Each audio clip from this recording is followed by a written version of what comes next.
দর্শক এই মুহূর্তে রয়েছে যমুনা অভিমুখে, এখান থেকে আপনাদেরকে সরাসরি দেখানোর চেষ্টা করছি।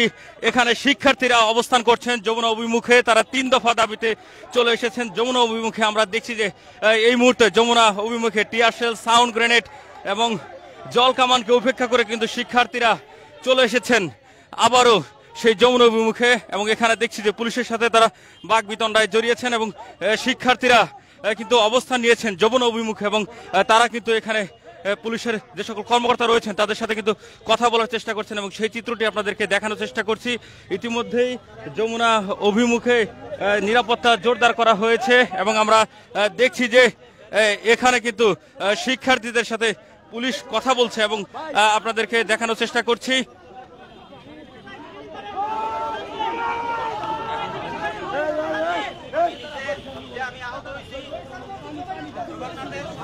টিয়ার শেলে যে ঝাঁঝালো গ্যাস সেটি কিন্তু এখনো এখানে বিদ্যমান রয়েছে, এবং তীব্র ঝাঁঝালো গ্যাসের যে তীব্রতা সেটিকে উপেক্ষা করে কিন্তু শিক্ষার্থীরা অবস্থান নিয়েছেন যমুনা অভিমুখে, এবং আপনাদেরকে সরাসরি সেই চিত্রটি দেখানোর চেষ্টা করছি।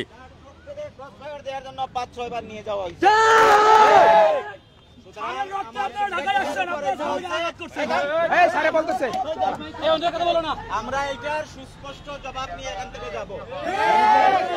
মাহমুদ ভাই মইরা যাবো না ভাই, লড়তাম না ভাই, মইরা যাবো না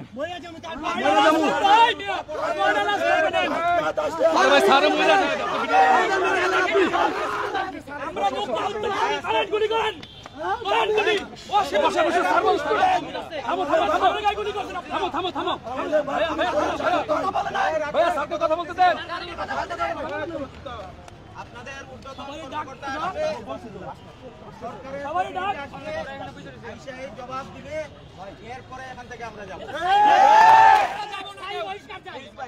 আপনাদের সাথে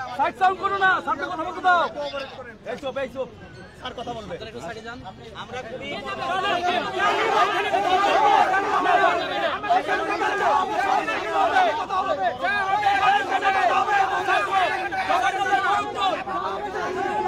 আমরা দেখছি যে এই মুহূর্তে এখানে জগন্নাথ বিশ্ববিদ্যালয়ের শিক্ষক রয়েছে, শিক্ষকদের সাথে কিন্তু কথা বলছেন পুলিশের কর্মকর্তারা, এবং আপনাদেরকে দেখানোর চেষ্টা করছে।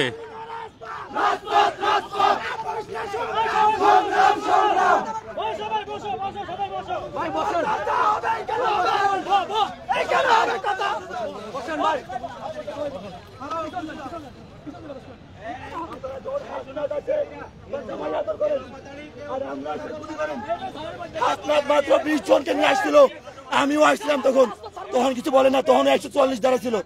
আর আমরা আসছি, আমাদের শিক্ষককে গুলি করা হয়, প্রক্টর স্যারকে গুলি করা হয়, আমাদেরকে গুলি করা হয়। এর জন্য হাসনাত্রা আন্দোলন হচ্ছে, আমরা আন্দোলন করি নাই। ঢাবির থেকে কেউ শহীদ হয় নাই, জগন্নাথ থেকে শহীদ, সাজিদা শহীদ হয়েছে।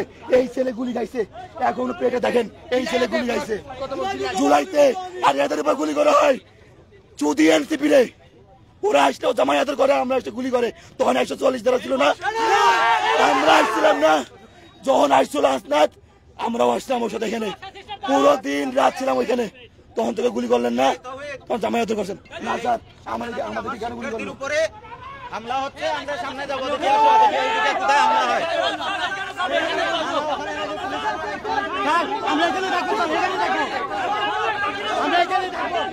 আমরা দেখছি যে শিক্ষার্থীরা অবস্থান করছেন এই মুহূর্তে যমুনা অভিমুখের যে প্রবেশ গেট রয়েছে সেই প্রবেশ গেটে, এবং এই রাস্তাটিতে ইতিমধ্যেই কিন্তু আইন শৃঙ্খলা রক্ষাকারী বাহিনী যারা রয়েছেন তাদের কিন্তু তীব্র যে অবস্থান সেটিকে লক্ষ্য করা যাচ্ছে। পাশাপাশি এখানে শিক্ষক এবং ছাত্ররা অবস্থান করছেন, এবং কিছু অংশ কিন্তু আমরা দেখছি যে মৎস্য ভবন থেকে কাকরাইল পর্যন্ত যে রাস্তাটি এসেছে সেখানে কিন্তু কিছু অংশ অবস্থান করছেন, এবং আর কিছু অংশ কিন্তু এই মুহূর্তে অবস্থান করছেন তারা যমুনার যে প্রবেশ গেট রয়েছে সেখানে, এবং সেই চিত্রটি কিন্তু আপনাদেরকে সরাসরি দেখানোর চেষ্টা করছি।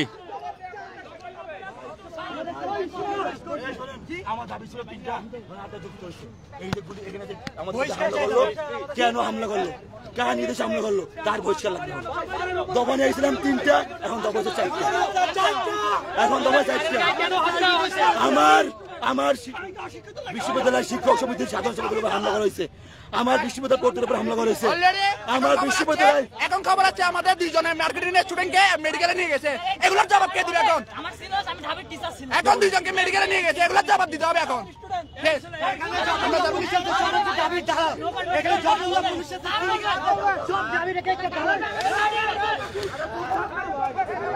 আমরা দেখছি যে এই মুহূর্তে যমুনার অভিমুখে ব্যাপক উত্তেজনা বিরাজ করছে। এখানে এখনো বাতাসে টিয়ার শেলের যে গ্যাসের তীব্র ঝাঁঝালো তীব্রতা সেটি লক্ষ্য করা যাচ্ছে। আপনাদেরকে দেখানোর চেষ্টা করছি যমুনা অভিমুখে যে প্রবেশ রাস্তাটি রয়েছে সেখানে আইন শৃঙ্খলা রক্ষাকারী বাহিনী ব্যাপক জোরদার অবস্থায় রয়েছে। পাশাপাশি শিক্ষার্থীরা এবং শিক্ষকরা কিন্তু অবস্থান করছেন এখানে, এবং শিক্ষার্থীদের কিছু অংশ কিন্তু যে কাকরাইল যে মসজিদ রয়েছে সেই মসজিদ থেকে মৎস্য খামারের যে রাস্তা রয়েছে সেখানে কিন্তু অবস্থান নিয়েছে। আপনাদেরকে সেদিকটায় গিয়ে একটু দেখানোর চেষ্টা করছি যে একটি অংশ কিন্তু অবস্থান করছে যমুনার যে প্রবেশ রাস্তা রয়েছে সেখানে, এবং আরেকটি অংশ কিন্তু টিয়ার শেল এবং সাউন্ড গ্রেনেড এবং জল কামানের যে তীব্রতা সেটিকে উপেক্ষা করে তারা কিন্তু খানিকটা পিছনের দিকে রয়েছিলেন, এবং আমরা দেখছি যে সেখানে কিন্তু এখনো শিক্ষার্থীরা অবস্থান করছেন, এবং সেদিকটাই আপনাদেরকে নিয়ে সরাসরি দেখানোর চেষ্টা করছি। এটি হচ্ছে কাকরাইল মসজিদের যে গেট সেটিকে কিন্তু বন্ধ করে দেওয়া হয়েছে ইতিমধ্যেই, এবং আপনাদেরকে দেখানোর চেষ্টা করছি যে ঠিক যেখানটায় শিক্ষার্থীদের বর্তমান অবস্থান রয়েছে কিছুক্ষণ আগে এখানে সাউন্ড গ্রেনেড এবং টিয়ার শেল এবং জল কামানের ফলে কিছু শিক্ষার্থী কিন্তু আহত হয়েছেন, এবং তাদেরকে কিন্তু চিকিৎসার জন্য ইতিমধ্যেই মেডিকেলে নিয়ে যাওয়া হয়েছে। এবং শিক্ষার্থীরা কিন্তু তাদের যে দাবি সেই 3টি দাবির লক্ষ্যে কিন্তু তারা এখন অবস্থান করছেন। এখানে আপনাদেরকে একটি তথ্য দিয়ে রাখি যে এর ইতিপূর্বেও কিন্তু শিক্ষার্থীরা তাদের যে দাবি এই দাবি নিয়ে তারা কিন্তু যে সচিবালয় সেই সচিবালয়ে ঘেরাও করেছিলেন, এবং সেখানে তারা খানিকটা আশ্বস্ত হয়ে কিন্তু তারা ফিরে গিয়েছিলেন, এবং পরবর্তী সময়ে আমরা দেখছি যে আবারও শিক্ষার্থীরা তাদের যে দাবি সেই দাবি পূরণ না হয় তারা কিন্তু এসেছেন, এবং আমরা দেখানোর চেষ্টা করছি যে একজন শিক্ষার্থীকে অসুস্থ অবস্থায় কিন্তু সামনের দিকে নিয়ে যাওয়া হচ্ছে, এবং সেই চিত্রটি আপনাদেরকে দেখানোর চেষ্টা করছি।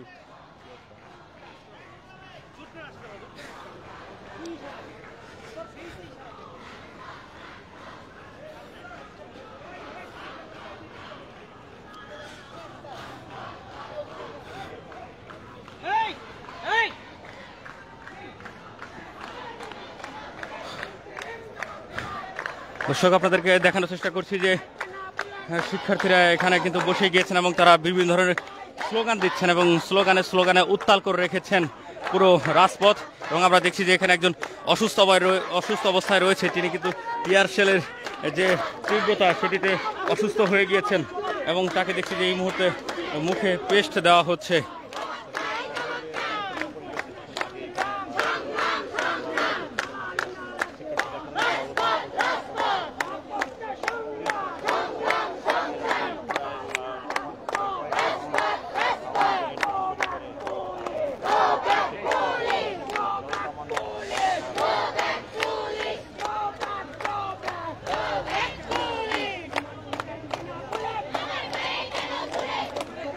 দর্শক, আপনাদেরকে দেখানোর চেষ্টা করছি যে জগন্নাথ বিশ্ববিদ্যালয়ের শিক্ষার্থীরা তাদের 3 দফা দাবিতে লং মার্চ টু যমুনা করার উদ্দেশ্যে রওনা হয়েছিলেন, এবং তারা যখন প্রধান উপদেষ্টার বাসভবনের কাছাকাছি চলে আসেন তখন তাদের উপরে টিয়ার শেল মারা হয়, সাউন্ড গ্রেনেড এবং জল কামান নিক্ষেপ করে তাদেরকে ছত্রভঙ্গ করে দেওয়ার চেষ্টা করা হয়। কিন্তু শিক্ষার্থীরা তারা কিন্তু খানিকটা এগিয়ে এসে এই মুহূর্তে রাজপথে বসে গিয়েছেন এবং এখানে তারা স্লোগান দিচ্ছেন এবং বলছেন যে তাদের দাবি পূরণ না হওয়া পর্যন্ত তাদের যে রাজপথে অবস্থান সেটি কিন্তু চলমান থাকবে। তো এই ছিল সর্বশেষ পরিস্থিতি। যমুনা সামন থেকে আপনাদেরকে দেখানোর চেষ্টা করছিলাম যে জগন্নাথ শিক্ষার্থীরা অবস্থান করছেন যমুনা অভিমুখে।